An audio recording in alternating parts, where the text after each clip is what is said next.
Quelle allégresse si immense en cette journée. Gloire au Seigneur. Les promesses de Dieu en train de s'accomplir. Ce que lui, il parle avec sa bouche, avec ses mains, il accomplit. Ainsi est sa parole. Notre grand puissant en train de se manifester avec son pouvoir céleste. Gloire à notre Dieu. Gloire au Seigneur. Mettons-nous debout, mes frères et sœurs. Nous allons chanter certains cantiques de louange à notre Père céleste. Nous allons chanter le cantique numéro 112. L'Éternel, tu es mon Dieu. Béni et louange et gloire à notre Père céleste pour toujours. Tu es grand. Tu es notre grand secours, notre roche de salut, le roi de la gloire, notre roi des rois, notre Dieu des dieux, notre Seigneur des seigneurs.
Seigneur, nous exalterons ton nom, car tu as fait de grandes merveilles. Béni soit ton nom, louange à ton nom, gloire à notre Dieu. Quel moment si merveilleux. Nos cœurs sont remplis d'émotions, remplis d'allégresse, gloire à notre Dieu. De savoir que nous avons un Dieu qui parle et qui accomplit sa parole. Et on remercie pour cet appui, pour ce soutien de cette personne que nous aimons beaucoup, de cette personne qui a disposé son cœur de manière si extraordinaire pour servir notre Dieu. Gloire au Seigneur. Nous sommes en train de parler de qui? De notre sœur Mara-Luisa. Ma sœur, bienvenue. Bienvenue, ma sœur. Gloire à notre Dieu. Bienvenue.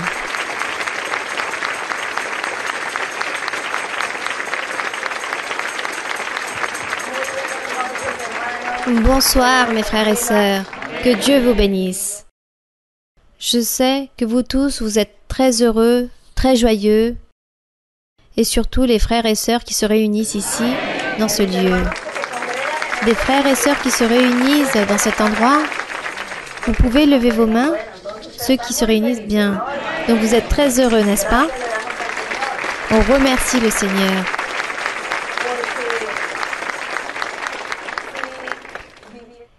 Car ça, c'est un motif de grande allégresse. Nous remercions notre Dieu pour nous permettre que sa parole puisse s'accomplir, ses promesses, par rapport au temple, aux lieux, aux endroits qui vont s'ouvrir pour lui, en son nom. Car c'est lui qui pourvoit les lieux, les endroits, et on remercie le Seigneur pour tout cela. Vous pouvez vous asseoir. Nous allons aussi saluer avec beaucoup de tendresse ce soir les personnes qui vont nous voir à travers la vidéo. Les personnes qui viennent de différents endroits, un grand bonjour pour vous tous. Que Dieu vous bénisse et que notre Dieu puisse accomplir chaque jour dans vos vies tout ce qu'il vous a promis.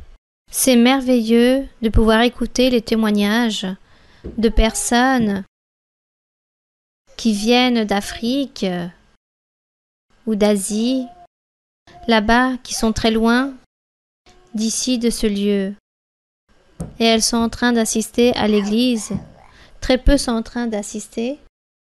Et ces personnes racontent ce que Dieu leur parle, ce que Dieu leur promet et leur accomplit. des personnes provenant de d'autres pays, de d'autres langues, et Dieu, ou plutôt le Saint-Esprit, en train de se manifester dans chaque personne, en train de leur parler, en train de leur donner la paix, l'allégresse, Dieu en train de montrer à travers des songes, des visions, son pouvoir, en train de montrer sa parole.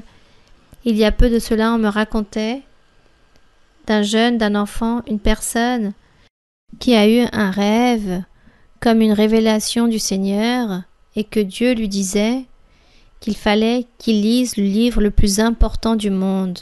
Je ne sais pas qui m'a raconté ce témoignage, si ce fut la sœur Carmenza ou qui c'était. C'était vous, ma sœur? Du livre qu'il fallait lire la Bible. J'aimerais, ma sœur, que la sœur Carmenza, qui était là avec la personne qui a vécu cette révélation, que la sœur puisse nous raconter ce témoignage si merveilleux, car cela motive notre vie, alimente notre vie pour nous, que nous puissions croire dans ce livre si merveilleux. Racontez votre témoignage, ma sœur. Bonsoir, mes frères et sœurs. Le témoignage est le suivant. Une sœur a eu un rêve, et dans ce rêve, elle arrivait dans un lieu qui ressemblait à un temple, mais ce n'était pas un temple, c'était un lieu très grand. Et là-bas, elle a commencé à entendre une voix qui disait « Dans ce lieu se trouve le livre le plus important de l'humanité. » Et elle commençait dans cet endroit à chercher ce livre. Elle cherchait, et jusqu'au jour, elle a trouvé un coffre. Et lorsqu'elle a trouvé ce coffre, qui avait la forme de la Bible, elle a dit « Mais c'est la Bible !» Et la voix lui disait « Pour pouvoir ouvrir la Bible, pour pouvoir ouvrir ce coffre, tu as besoin d'une clé. » Et la sœur a un enfant qui est autiste. Cet enfant est arrivé à l'église avec cette maladie d'autisme et aujourd'hui cet enfant est en train de guérir. Le Seigneur a fait de grandes merveilles avec cet enfant.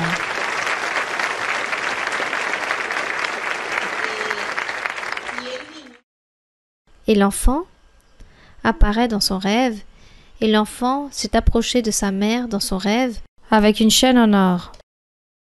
Et elle lui demandait, car sur cette chaîne il y avait un petit coffre, et elle lui a demandé « Où as-tu trouvé cette chaîne ?» Il lui a répondu « Un être très grand dont je n'ai pas pu voir son visage m'a parlé et me l'a déposée. Et m'a dit qu'il fallait que je la lie, qu'elle soit toujours attachée à mon cou. Jusqu'à la fin de mes jours, fallait que je la garde à mon cou. » Donc elle s'est approchée de lui. Elle a ouvert ce coffre et dans ce coffre, elle a trouvé une clé. Ensuite, elle s'est dirigée au grand coffre, elle a ouvert ce grand coffre et dans le coffre se trouvait la Bible, Reine Valera, version 1960.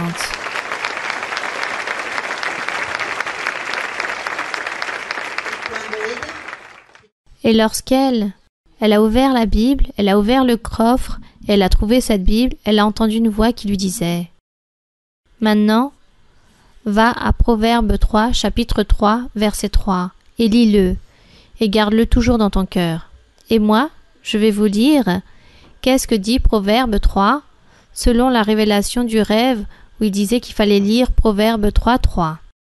Il dit ainsi « Que la bonté et la fidélité ne t'abandonnent pas, la vérité de Dieu.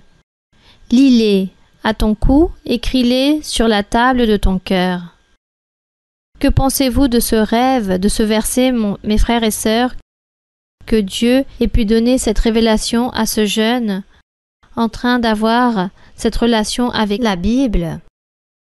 Exactement à ce que Dieu était en train de dire qu'il fallait qu'il lise ce livre merveilleux, le livre le plus important du monde.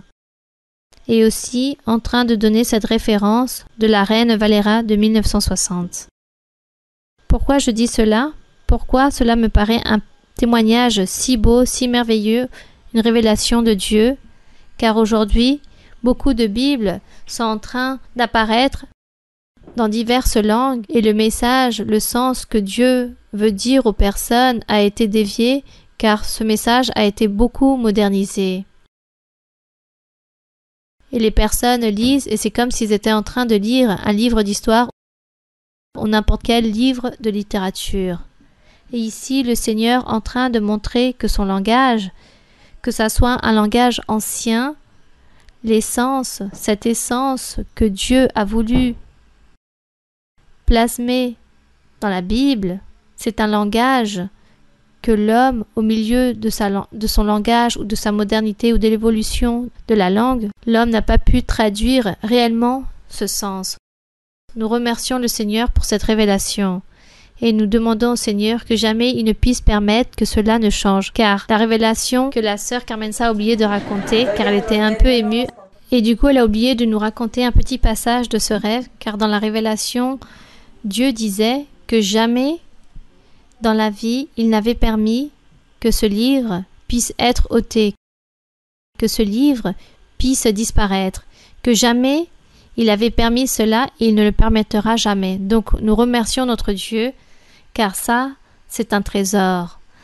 C'est un trésor que nous avons, et dans ce trésor, il y a tant de paroles, tant de messages et tant de phrases que seulement Dieu peut faire que nous puissions les comprendre à travers de son Saint-Esprit, à travers des révélations.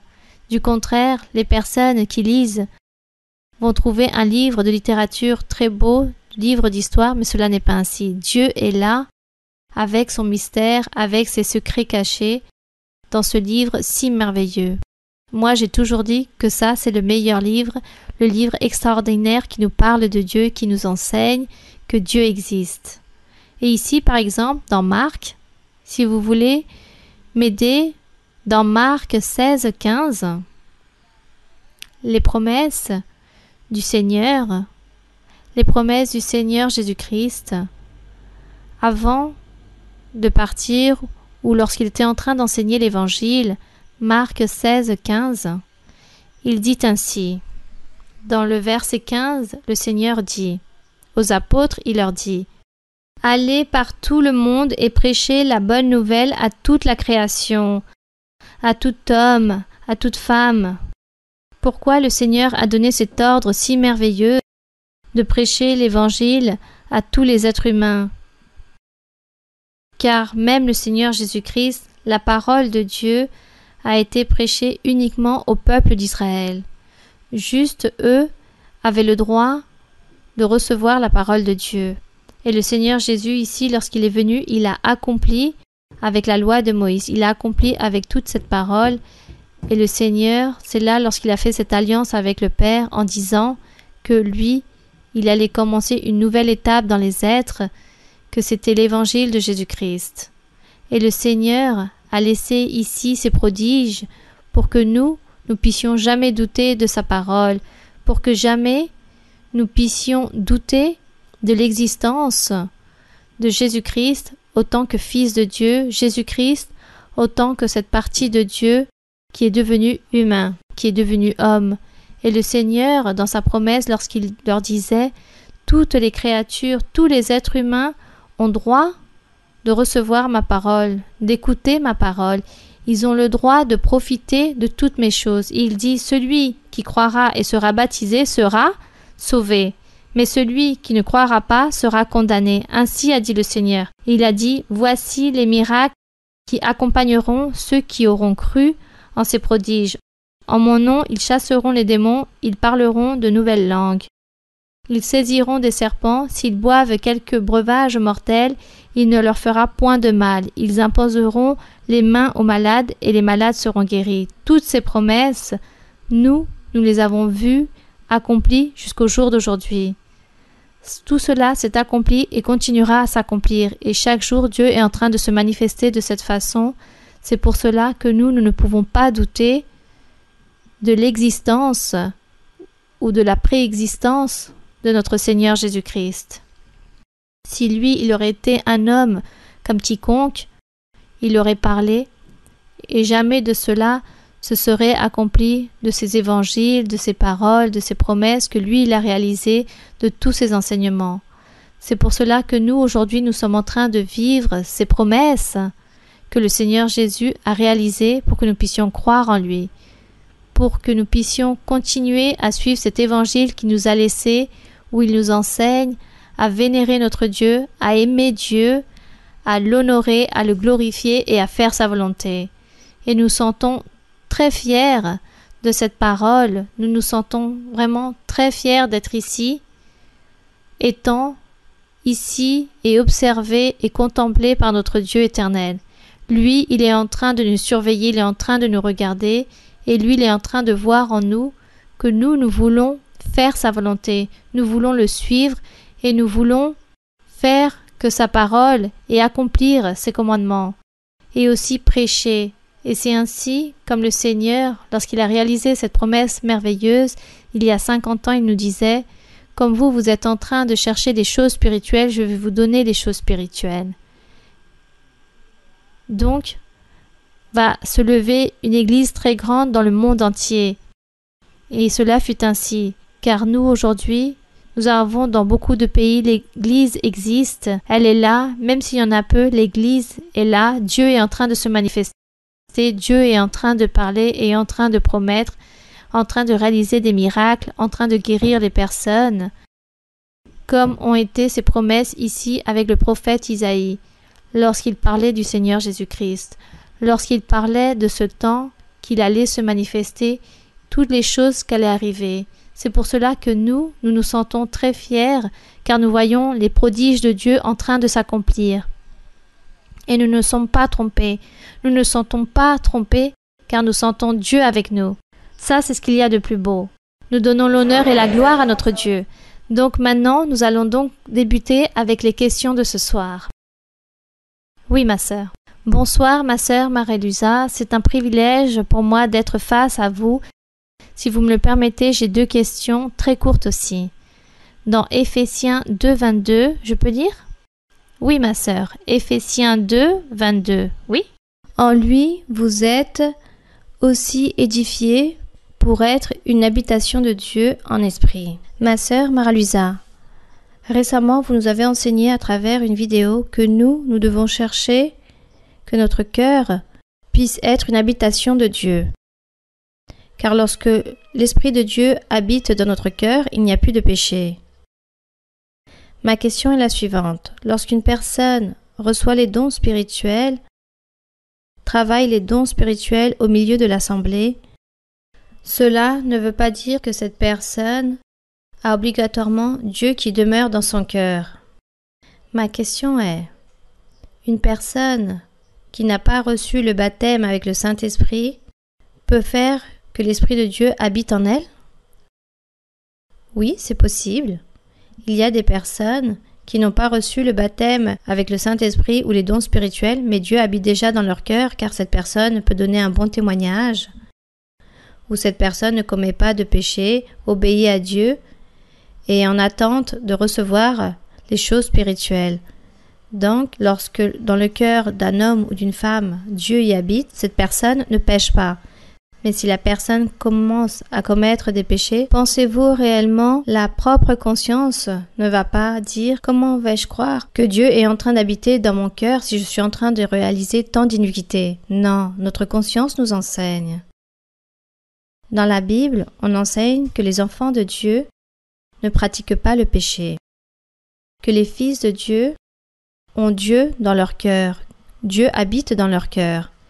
Si Dieu demeure dans le cœur de cette personne, alors cette personne ne va pas réaliser de péché.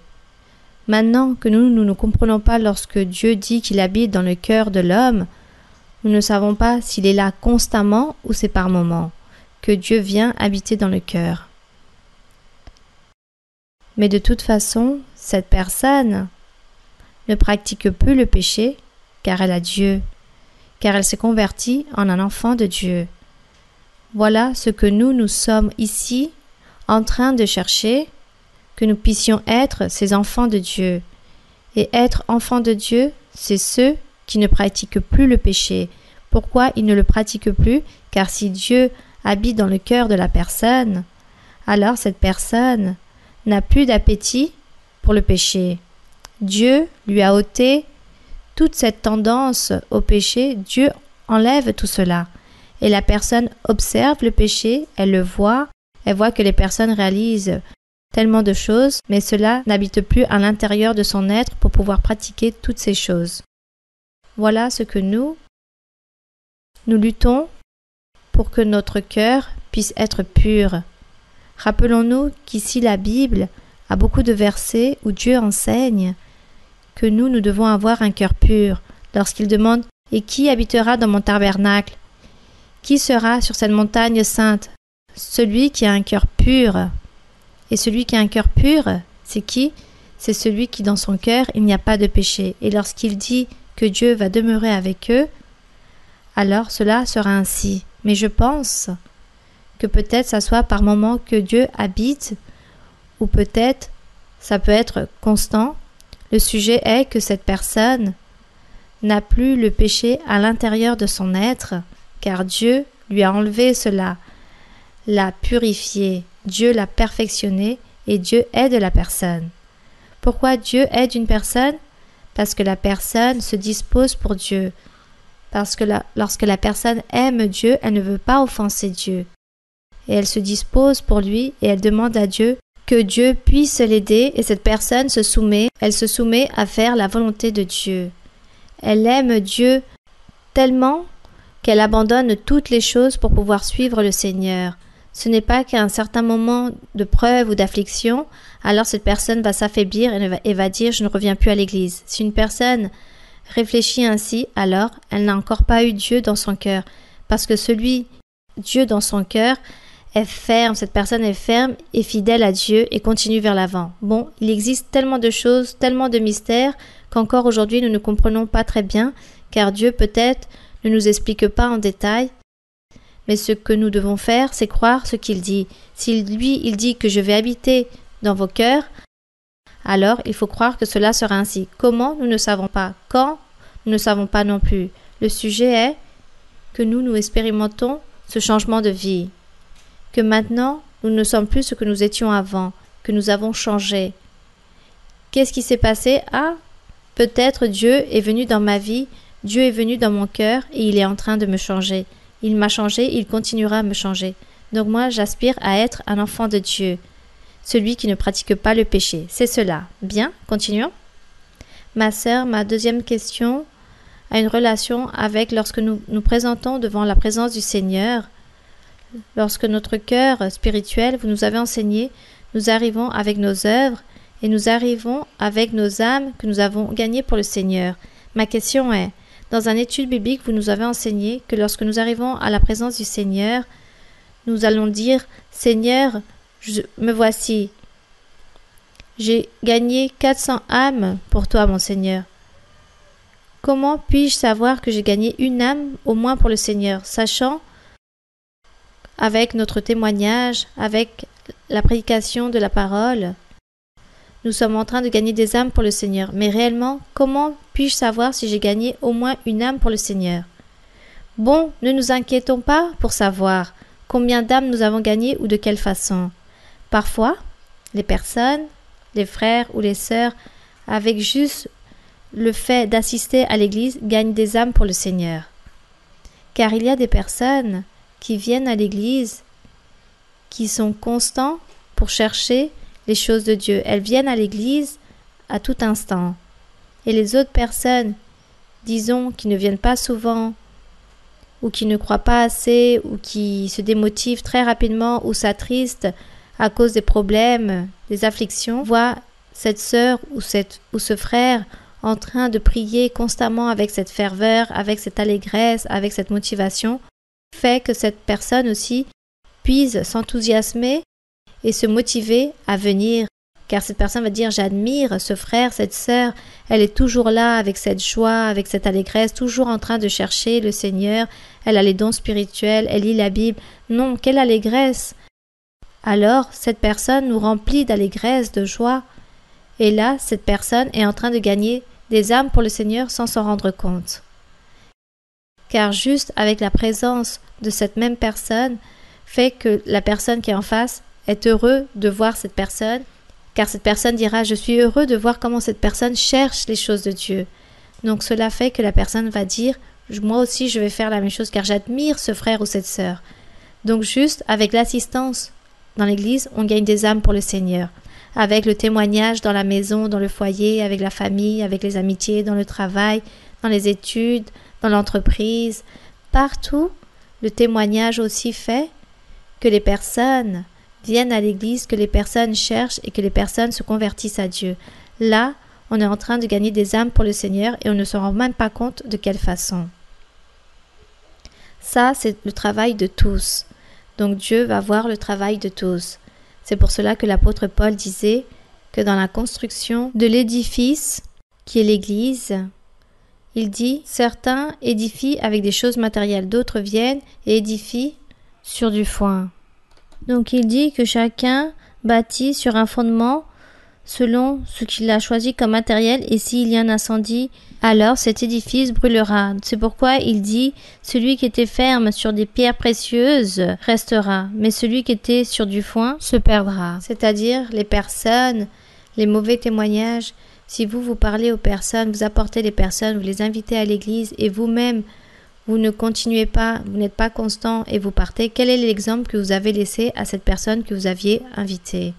Donc la personne que vous avez invitée a dit « Il m'a apporté à l'église, mais celui-ci n'est plus revenu. » Ça, c'est l'édification, la construction de l'édifice, du bâtiment.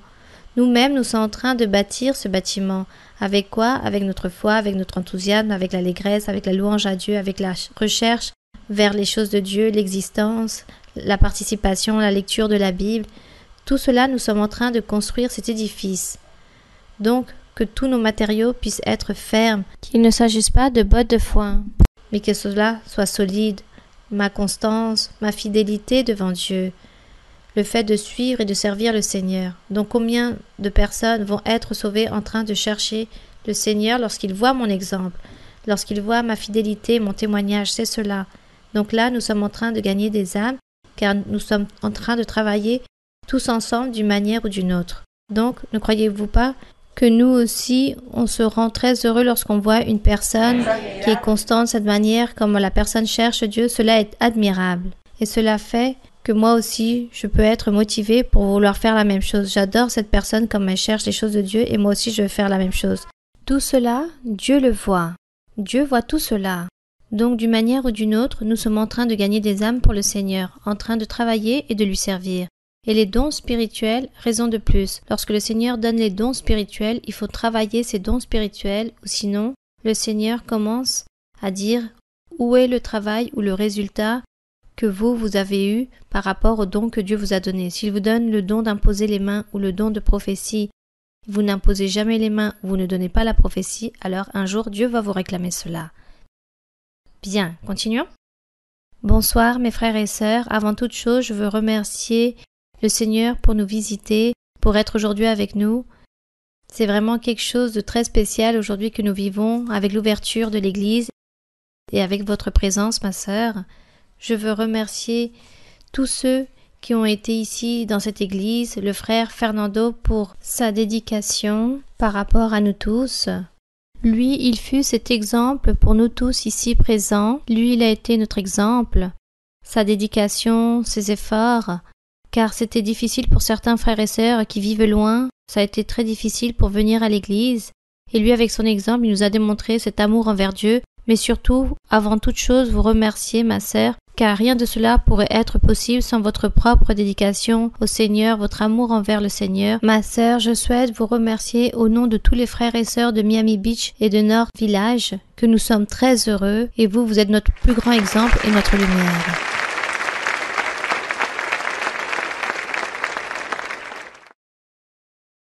Ma sœur, dans cette même lignée que vous êtes notre exemple, ma sœur, le Seigneur, depuis que je suis arrivée à l'église, m'a donné beaucoup de bénédictions matérielles et spirituelles. Je suis arrivée dans ce pays et à un moment donné, je n'ai plus de documents et même ainsi le Seigneur m'a donné des postes très importants dans les entreprises. Le Seigneur aussi m'a donné une entreprise ainsi que mon épouse, mais aussi les dons spirituels. À la fois, il m'a donné de grandes responsabilités matérielles. Parfois, je sens que cela s'interpose dans les choses de Dieu. Il m'a donné ma fille, qui est la prunelle de mes yeux, ainsi que ma femme, qui est l'une des plus belles choses que Dieu m'a données. Mais tout cela après le Seigneur. Et de voir que vous êtes une mère exemplaire, une femme qui travaille dans le monde entier. Vous êtes remplie de grandes réussites, qui a obtenu des reconnaissances, des diplômes très élevés, que même tout être humain se surprend. Je voudrais, ma sœur, qu'avec votre exemple, vous puissiez nous enseigner comment diriger notre temps, comment donner ce premier lieu à notre Dieu, ainsi que nos responsabilités dans nos familles. Et lorsque nous avons des entreprises, comment mener et gérer toutes ces choses à la fois. Ce sont des grandes responsabilités lorsque nous avons une entreprise. Donc je sens que j'ai de grandes responsabilités autour de moi. Je dois aussi gérer mes collègues ainsi que mes employés pour qu'ils puissent déposer leur confiance en moi. Et je voudrais que vous puissiez m'enseigner avec votre exemple, avec toute la lutte que vous avez menée dans votre vie, comment balancer les choses matérielles et les responsabilités matérielles avec les responsabilités que nous devons obtenir aussi dans l'Église et nos familles. Merci. Avec intelligence, avec sagesse, avec connaissance de Dieu, apprenez la doctrine, car la doctrine nous enseigne tous les jours à que nous puissions savoir comment mieux nous comporter dans la société. Et cela, nous l'apprenons dans la doctrine, nous l'apprenons aussi de la Bible, et avoir dans notre cœur tous ces propos de vouloir faire des choses justes, droites, de pouvoir être honoré, intègre, être organisé dans toutes les choses que nous faisons, dans tout nos travail, dans tous nos comportements, dans la société aussi, avec les personnes. C'est cela. Et dire à Dieu, Seigneur, donne-moi la capacité, donne-moi l'intelligence et la sagesse pour pouvoir faire les choses de bonne façon.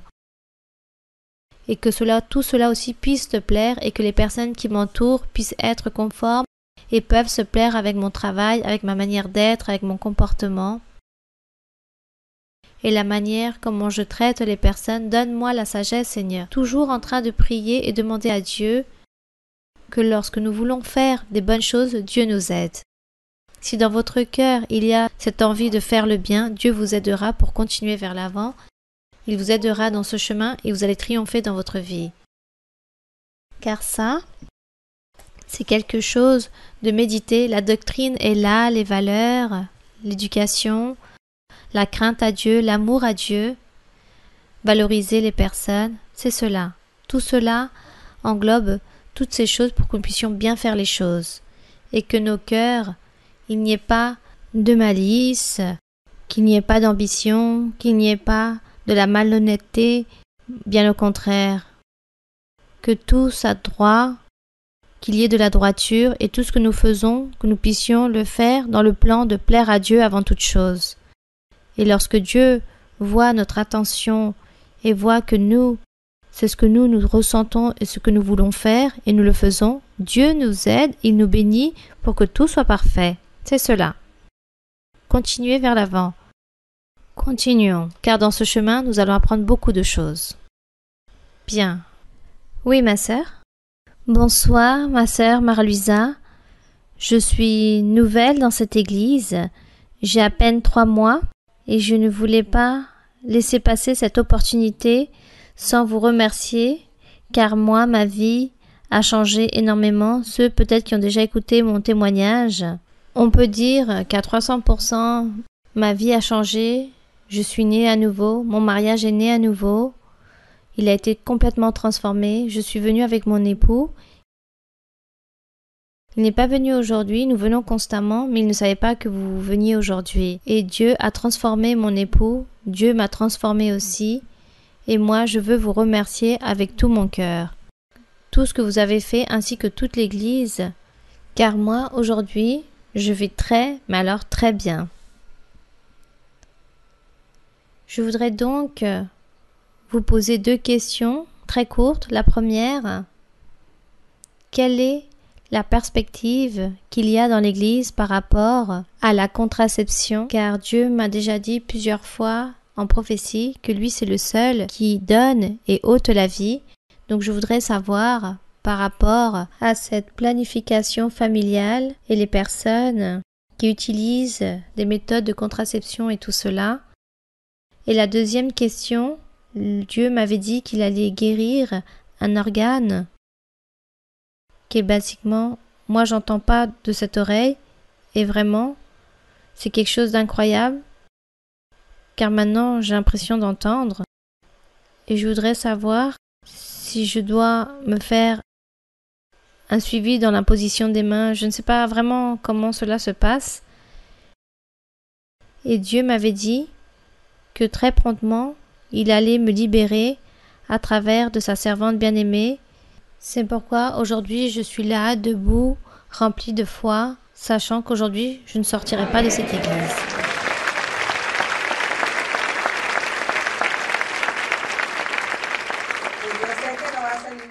Je sais que vous n'allez pas partir de la même façon, car Dieu donne toujours des bénédictions. Dans chaque étude biblique, Dieu donne des bénédictions à tous les frères et sœurs, à chacun d'entre nous, donc à vous aussi, il va vous donner votre bénédiction. Et par rapport à la planification, ce sont toutes les méthodes, comment pourrais-je dire, toutes les aides humaines que les personnes font pour avoir leur planification familiale. Et par rapport à ce que Dieu a parlé, que c'est Dieu qui donne et ôte la vie, ça c'est vrai. Il y a des personnes qui ont des contraceptions, mais si Dieu veut leur donner un enfant, la personne tombera enceinte. Là s'accomplit ce que Dieu dit, que la vie est entre ses mains. Tout le reste, disons que c'est comme une précaution humaine, toute cette contraception, cette planification, Dieu ne va pas s'opposer à cela. Dieu s'oppose à un avortement provoqué. Et ça, c'est un péché. Mais il y a des fausses couches, n'est-ce pas? Ou lorsqu'il y a des interruptions de grossesse à cause d'un accident, ce n'est la faute à personne. Et par rapport à la planification, Dieu n'a jamais rien dit. 50 ans que je mène ici en le Seigneur et que je connais le Seigneur, je n'ai jamais entendu parler que Dieu interdit une femme ne puisse réaliser de planification. Par contre, certaines qui étaient en train de réaliser cela allaient avoir un enfant alors qu'elles n'en voulaient pas. Elles continuaient avec leur planification et lorsque Dieu a voulu donner cet enfant, Dieu l'a donné. Même en faisant ces planifications. Il n'y a pas de problème, car Dieu est puissant. Un jour, une femme est arrivée à l'église. Elle est arrivée à l'église pour la première fois. Et le Saint-Esprit lui a dit, Dieu lui a parlé par rapport à quelque chose qu'elle allait faire, et Dieu lui dit, ne fais pas ce que tu vas faire, ne le fais pas, car ce qu'il y a dans ton ventre, c'est un enfant. Et elle allait provoquer un avortement, elle allait, 3 jours après qu'elle est allée à l'église, elle allait voir quelqu'un pour qu'on puisse la faire avorter, tout ce processus. Mais le Seigneur lui a dit qu'il ne fallait pas faire cela, car il lui a dit ce qu'il y a dans ton ventre, c'est un enfant. Et elle a cru en Dieu, et elle ne l'a pas fait. Et effectivement, elle a eu son enfant. Et le Seigneur lui disait, cet enfant va être une bénédiction pour toi. Et cela est arrivé. Elle a eu son enfant. Cette femme, j'ai continué à la voir durant qu'elle était vivante, car maintenant elle est morte. Mais pendant son vivant, cet enfant, c'est lui qui l'a surveillé, qui l'a gardé. Donc tout s'accomplit ce que Dieu avait dit, que ça allait être une bénédiction pour elle, car lui, il a pris soin de sa mère, en la maintenant. Donc le Seigneur nous enseigne que tous ces avortements provoqués, un jour aussi, une femme est arrivée pour la première fois à l'église, et elle avait eu un avortement provoqué. Elle a voulu avorter, car elle ne voulait pas avoir son enfant, et lorsqu'elle est partie à l'église, le Saint-Esprit lui a dit, et ce fils que tu n'as pas voulu garder a laissé en toi une maladie, il s'agit d'une maladie mortelle. Tu vas mourir de cette maladie que lui t'a laissée. Et oui, effectivement, c'était un cancer. Le temps est passé, certaines années sont passées, et elle est morte d'un cancer dans l'utérus. Donc, lorsque Dieu parle aux personnes, nous aussi nous apprenons. Et effectivement, celle-ci avait provoqué cet avortement, car le Seigneur lui disait « Tu n'as pas voulu avoir cet enfant, alors cet enfant aura déposé en toi cette maladie mortelle. » Et cela est arrivé. Donc nous avons appris que tous ces avortements provoqués est un péché. Car aujourd'hui, il y a cette mode que les médecins disent aussi « L'enfant vient avec une déformité, donc il faut avorter. » Voilà ce que dit le médecin. Donc les sœurs de l'Église, ce qu'elles ont fait, c'est prier Dieu, demander à Dieu de la miséricorde, celles qui sont enceintes, car le médecin leur dise que l'enfant vienne avec une déformité, avec une maladie, donc il faut provoquer un avortement. Elle prie le Seigneur et le Seigneur a pu faire le miracle. En quoi il fait le miracle? Soit il guérit cet enfant dans le ventre, ou parfois le Seigneur ôte la vie de cet enfant dans le ventre. Et par ce fait, Dieu solutionne le problème et la femme n'a pas à prendre cette décision de savoir si elle doit avorter ou pas, car elle sait que ça, c'est un péché devant le Seigneur. Donc là, nous apprenons, avec les expériences, nous apprenons ce qui est bon et ce qui est mauvais, ce qu'il faut faire ou pas. Dieu nous enseigne. On remercie le Seigneur pour nous enseigner. Bien, nous allons donc avec une dernière question. Ah, le frère? Oui? Donnons l'opportunité à ses frères. Bonsoir ma sœur, que Dieu vous bénisse. J'ai une question dans la Bible, dans Jérémie 31, verset 29. Dans Jérémie 31, 29, oui? Oui ma sœur. Je peux lire? Oui mon frère. En ces jours-là, on ne dira plus. Les pères ont mangé les raisins verts et les dents des enfants ont été agacées, mais chacun mourra pour sa propre iniquité. Tout homme qui mangera des raisins verts, ses dents en seront agacées. Une question me surmerge là, car dans l'Église, nous avons entendu beaucoup parler sur les malédictions, que les malédictions vont de génération en génération, et ma question est, nous savons par doctrine que par exemple les idolâtres, ceux qui s'enivrent, ceux qui commettent les adultères, les homosexuels, n'obtiendront pas le règne de Dieu. Donc, quel est le rôle qu'ils ont, comme ici, lorsqu'il dit « pour ceux qui ont mangé ces raisins verts ». Je voudrais savoir, que se passe-t-il avec ces personnes?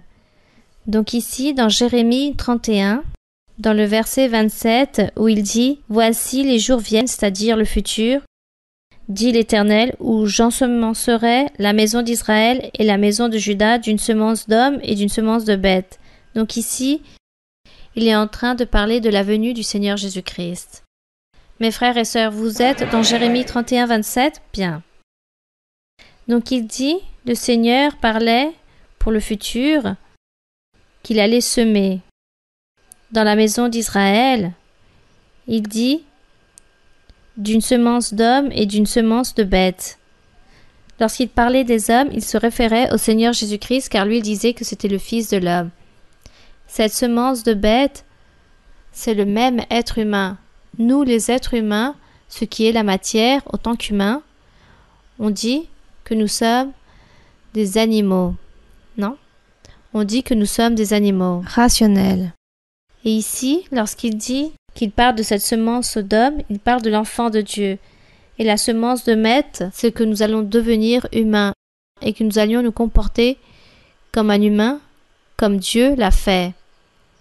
Et dans le verset 28, il parlait pour le futur, et ce futur, c'était l'évangile du Seigneur Jésus-Christ, la manifestation du Seigneur.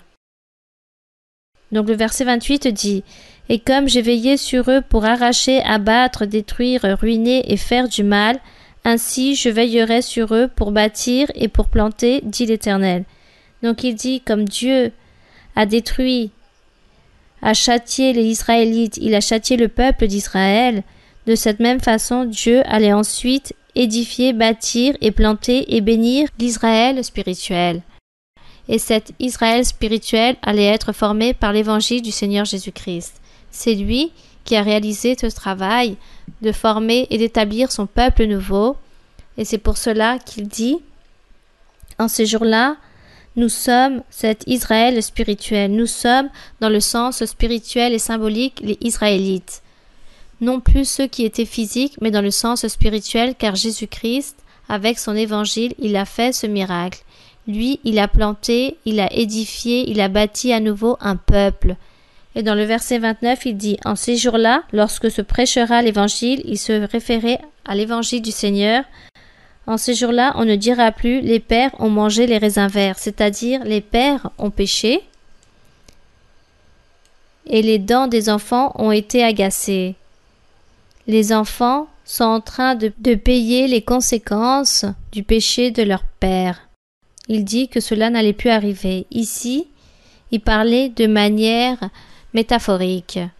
Il dit, je répète le verset 29, En ces jours-là, on ne dira plus les pères ont mangé les raisins verts et les dents des enfants ont été agacées. Ou, dans le sens littéraire, les parents ont péché et les enfants sont en train de souffrir les conséquences du péché de leurs parents car Dieu les a châtiés. Donc il dit que dans l'Évangile, cela ne serait plus ainsi. Dans l'Évangile du Seigneur Jésus-Christ, il dit que chacun, dans le verset 30, « Mais chacun mourra pour sa propre iniquité. » Tout homme qui mangera des raisins verts, ses dents seront agacées, c'est-à-dire celui qui commettra un péché aura la maladie, aura les conséquences de son propre péché, car Dieu va châtier cette personne. C'est pourquoi il dit « Voici les jours viennent, dit l'Éternel, où je ferai avec ma maison d'Israël, la maison de Juda, une nouvelle alliance. » Jésus-Christ, c'est lui qui a fait cette nouvelle alliance avec son évangile. Il dit que dans l'évangile, si les pères pêchent, Dieu châtiera les parents, celui qui a commis le péché. Si les enfants pêchent, Dieu châtiera les enfants. Les enfants n'auront plus à payer le péché qu'avait provoqué leur père. Et si les pères provoquent des péchés, les enfants n'ont plus à obtenir ce péché. Dans l'Évangile, il dit que tout homme et toute femme qui pêche, Dieu fera payer à cette personne. Les enfants n'ont rien à voir. Si les parents sont infidèles à Dieu et ont vécu dans le péché, en train d'offenser Dieu, mais leurs enfants marchent dans le chemin de Dieu, sous la crainte de Dieu, en train de faire la volonté de Dieu, alors il dit qu'à chacun, Dieu donnera sa bénédiction ou son châtiment. Dans l'Antiquité, les pères commettaient le péché et le Seigneur faisait payer ce péché jusqu'à la 3e voire 4e génération, c'est-à-dire jusqu'au petit-petit et arrière-petit-fils, ils vivaient les conséquences du péché de leur père.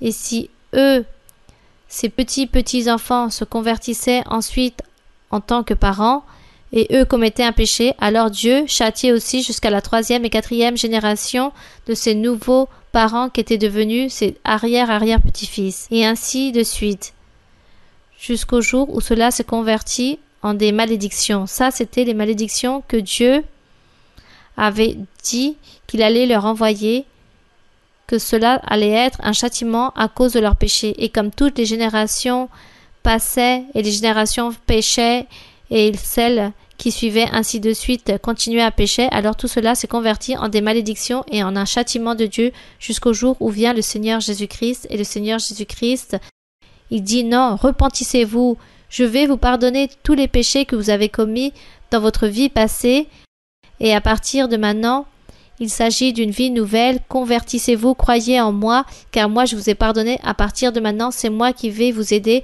à que vous puissiez vivre une vie droite et sainte. Alors les personnes commencent à croire en le Seigneur. Nous commençons à croire en le Seigneur, à croire en cet évangile si merveilleux. Alors que se passe-t-il aujourd'hui? Ces malédictions du Seigneur que les enfants devaient payer à cause de leur père, aujourd'hui, cela n'existe plus. Dans l'évangile aujourd'hui, c'est chacun paie selon ses œuvres. Si toi, tu commets un péché, Dieu te châtiera à cause de ton péché. Et maintenant, les autres ne doivent plus payer pour les autres. Donc, cette malédiction est restée abolie avec l'évangile du Seigneur Jésus-Christ. C'est cela. Mais il existe d'autres malédictions. Il existe d'autres malédictions aussi à cause du péché des personnes, à cause de la désobéissance. Donc, Dieu aussi a donné des malédictions jusqu'au jour d'aujourd'hui. On le voit encore dans l'humanité, en les personnes qui ne croient pas en Dieu, beaucoup de malédictions à cause du péché. Que le Seigneur disait que ceux qui ne faisaient pas sa propre volonté, qui n'accomplissaient pas ses commandements, il allait les rendre malades, et ça nous le trouvons dans Lévitique. On dit que les personnes tombaient malades de folie, de génération, de race, à cause du péché. Ainsi disait le Seigneur qu'il ne fallait pas pécher pour que le peuple puisse être parfait. Mais comme le peuple a péché, alors est venue l'imperfection spirituelle et principalement aussi l'imperfection physique. Et de là se génèrent les différentes races, et ça, ce sont les malédictions aussi. Et dans l'Évangile, ce que fait le Seigneur, c'est qu'il allège la charge, le fardeau de la personne, car toutes les personnes viennent avec toutes leurs difficultés, avec toutes leurs maladies, avec toutes ces malédictions. Et le Seigneur, ce qu'il fait, c'est guérir, libérer, faire les miracles, donner la paix, l'allégresse aux personnes. Voilà ce que fait le Seigneur. Non à tous, il réalise ce miracle, car sûrement Dieu dira dans l'Antiquité aussi qu'un tel ou telle famille devait souffrir jusqu'à la mort. Sa maladie ou sa malédiction, ça nous ne le savons pas, mais à beaucoup Dieu libère et guérit.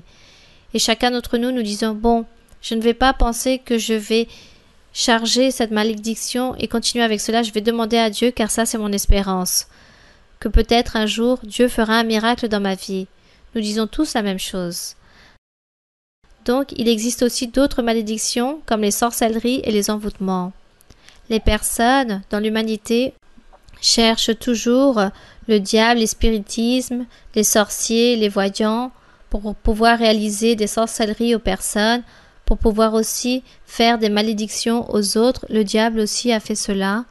Et toutes ces malédictions, les personnes arrivent à l'église chargées et remplies de toutes ces malédictions, de toutes ces sorcelleries, de tous ces envoûtements, remplies de mauvais esprits ou de maladies, et les personnes viennent avec toutes ces situations. Que fait le Seigneur? La même chose. Le Seigneur libère certains, il les guérit complètement, et d'autres, il va les libérer peu à peu, mais le Seigneur a de la miséricorde aussi avec toutes ces personnes, et si les personnes sont sincères envers Dieu, alors Dieu réalisera le miracle. Mais si certains ne sont pas sincères, ne comprennent pas, et n'ont pas une vie droite devant le Seigneur, alors maintiennent avec leurs malédictions, avec leurs problèmes. Ça dépend de chaque personne, ce que les personnes comprennent ou veulent comprendre de Dieu, la capacité que chaque personne a pour pouvoir établir un frein à sa propre chair ou pouvoir mettre un frein face à l'ennemi, prier, avoir cette foi et déposer la confiance en Dieu et disposer son cœur pour Dieu. Bon, tout cela pour que chacun, nous puissions triompher et que nous puissions vaincre les choses mauvaises et que Dieu puisse être toujours avec nous. Et comme nous pouvons voir aussi, il s'agit d'une trajectoire et cette trajectoire vient depuis Adam et Ève. Et comme dans le monde aussi, Dieu a envoyé le diable avec tous ces milliers et de milliards de démons sur la terre. Ils sont là sur la terre en train de réaliser des choses mauvaises, en train de faire pécher les autres, en train de faire souffrir les personnes d'une manière ou d'une autre. Et là, le Seigneur, c'est lui qui est en train de nous donner cette paix, cette allégresse, cette liberté. Et nous aussi, nous voulons que toutes les personnes que nous voyons en train de souffrir à l'extérieur puissent connaître les choses de Dieu. Ça, c'est notre plus grand souhait. Qu'eux aussi puissent venir, entrer pour connaître un peu de bonheur, de joie, de paix. C'est notre vœu le plus cher. Voilà ce que nous souhaitons et ça, c'est notre travail. Donc, il faut lire la Bible. Lire la Bible et là, nous allons comprendre tant de choses. Tout sort ici de la Bible. Il n'y a rien de nouveau qui ne soit pas ici écrit, c'est juste que le Seigneur, c'est lui qui fait que cette parole soit vivante, il la revit pour que nous aussi nous puissions en profiter de cette présence de Dieu et que nous puissions profiter de ce Dieu si merveilleux, de ce Dieu qui vit, qui existe, de ce Dieu qui mérite tout. Alors, de cette façon, nous allons demander à Dieu qu'il puisse nous aider pour pouvoir triompher dans notre vie spirituelle. Et pour nous aussi vaincre toutes ces choses de l'ennemi et que nous puissions gagner des âmes pour le Seigneur, que nous puissions donner de bons fruits et donner de bons témoignages et de bons exemples pour que beaucoup puissent être sauvés et puissent se convertir à Dieu à travers notre témoignage.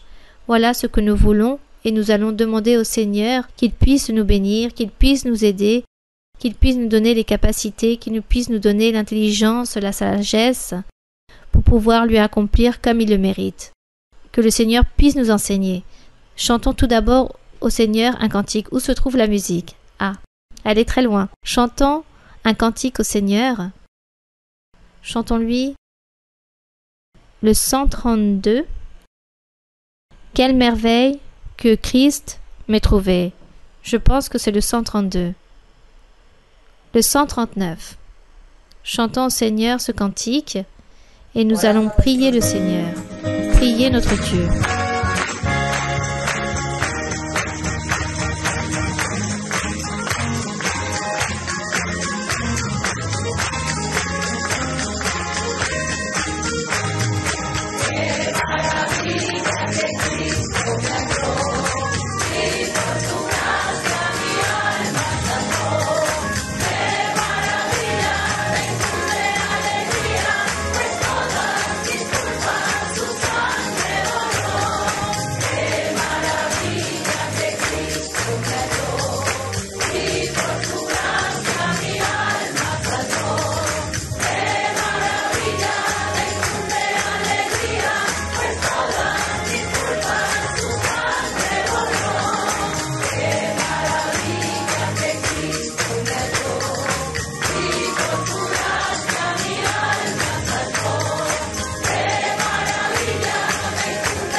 Merci Seigneur. Seigneur, nous te remercions pour ce soir, car nous avons été réunis en train de méditer en ta parole, en train d'apprendre de tes chemins, car c'est merveilleux de connaître ta vérité et de la voir avec nous, au plus profond de notre cœur, en train d'avoir cette parole et de pouvoir méditer en elle, jour et nuit, constamment. Ainsi est ta parole, mon Seigneur, et que nous puissions, Seigneur, vaincre toutes ces faiblesses, toutes ces choses de notre être, et que nous puissions ainsi te donner ce que tu mérites, te donner l'honneur, la gloire, la louange, à travers notre témoignage, par rapport à notre manière de vivre, par rapport à notre comportement de tous les jours, faire ta volonté, et te plaire, changer, pour pouvoir faire tout ce que tu nous demandes, Seigneur, que nous puissions faire pour toi, que nous puissions apprendre cette voie, que nous puissions continuer dans la droiture, que nous puissions te louer, que nous puissions te glorifier, que nous puissions éloger ton nom, que nous puissions toujours te bénir. Merci mon Père Saint, et aide-nous, enseigne-nous chaque jour, enseigne-nous ta parole, chaque jour enseigne-nous ta doctrine, mon Seigneur, que chaque jour tu puisses nous aider à pouvoir disposer notre cœur pour toi, pour faire ta volonté, car ça c'est ce que nous voulons, mon Seigneur, nous voulons te plaire, mon Seigneur, nous voulons te bénir et louer ton nom, te glorifier, t'éloger, mon Seigneur, car tu es digne de l'honneur, de la louange. Béni soit ton nom pour toujours. Béni soit ton nom durant les siècles et les siècles. Seigneur, nous te louons, nous te remercions, mon Père. Au nom glorieux de ton Fils aimé, notre Seigneur Jésus-Christ, tu mérites l'honneur, la gloire, la louange, mon Seigneur. Et aujourd'hui, mon Père, pour ta miséricorde, nous te demandons que tu puisses tendre ta main toute puissante en train de réaliser des miracles, en train de délivrer, en train d'ôter les liens, les pièges, les tromperies du diable, que tu puisses ôter toute maladie mortelle, que tu puisses ôter toute maladie incurable, en train de détruire l'œuvre de l'ennemi, en train de ôter toutes ces chaînes, tous ces liens que le diable a voulu lier beaucoup de personnes, que tu sois en train de libérer, mon Seigneur, que tu sois, Seigneur, en train d'écouter nos vœux, en train d'écouter nos clameurs. Regarde toutes les nécessités de chacun, regarde toutes les pétitions, tous leurs besoins, regarde, Seigneur, les vœux qu'il y a dans leur cœur, et que toi, mon Seigneur, tu sois en train de tendre ta main miraculeuse, ta main remplie d'amour, et que tu sois, Seigneur, en train de bénir chacun d'entre eux, mon Seigneur, en train de leur donner de la joie, de la paix, en train de donner l'allégresse, en train de donner le triomphe, la guérison, la libération, car toi tu es venu pour nous délivrer, pour pouvoir purifier et ôter toute maladie, pour détruire l'œuvre de l'ennemi. Seigneur, nous sommes devant ta présence, mon Père Saint, en train de vivre de ta miséricorde, en train de te demander que tu puisses nous pardonner, que tu puisses nous purifier, que tu puisses nous libérer, que tu puisses nous aider à continuer à pouvoir progresser, prospérer dans notre vie spirituelle, que nous ayons des expériences spirituelles, que tu puisses envoyer le Saint-Esprit, Seigneur, sur nous, que toi, Seigneur, tu sois en train de verser les dons spirituels et en train de bénir chacun d'entre nous, et que toi, Seigneur, tu puisses nous aider pour te servir, pour travailler dans ta vigne, pour gagner beaucoup d'âmes pour toi, mon Seigneur, pour te donner beaucoup de fruits et apporter beaucoup de fruits devant ta présence. Aide-nous, Seigneur, à vaincre l'ennemi. Aide-nous, Seigneur, à vaincre avec tes armes. Aide-nous, Seigneur, à vaincre toutes les choses mauvaises et aide-nous à faire ta volonté. Nous voulons te plaire, mon Père. Miracles et prodiges, tu as fait à beaucoup d'entre nous. Tu t'es manifesté de manière incroyable. Merci, Seigneur. Nous te remercions, mon Père. Nous te louons, nous te bénissons. Nous te donnons l'honneur, la gloire et la louange. Béni soit ton nom. Tu nous donneras de grandes prospérités, de grands triomphes, toi l'Éternel des armées, de grands prodiges et manifestations tu seras en train d'envoyer au tien avec tes enfants, avec ceux qui te cherchent, ceux qui t'aiment. Merci, mon Seigneur, que l'honneur et la louange et la gloire soient pour toi, aujourd'hui et pour toujours. Béni soit le nom glorieux de Jésus-Christ, ton Fils aimé. À toi, mon Seigneur, nous te remercions. Alléluia. Puissant est le Seigneur. Gloire à ton nom. Tu es béni pour toujours. Tu es béni pour les siècles et les siècles. Tu es béni pour l'éternité. Merci, Saint d'Israël. Merci, Seigneur. Nous allons partir, Seigneur. Garde-nous dans nos chemins de retour, dans nos demeures. Garde-nous de l'ennemi. Garde-nous du danger. Protège-nous, mon Père. Au nom de Jésus-Christ. Merci, Seigneur. Gloire à ton nom. Merci. Louange à ton nom pour toujours. Béni soit le Seigneur. Alléluia.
Gloire à mon Seigneur. Nous remercions notre Dieu. Mes frères et mes sœurs, que le Seigneur vous bénisse aujourd'hui et toujours. Et de toute façon, le Seigneur a dit qu'il y aura beaucoup de bénédictions, de grandes bénédictions. Le Seigneur a donné aujourd'hui, ce soir, de grandes bénédictions. Que Dieu vous bénisse énormément. Et nous remercions le Seigneur pour cet endroit qu'il nous a donné aussi ici, aux frères, et que nous allons pouvoir profiter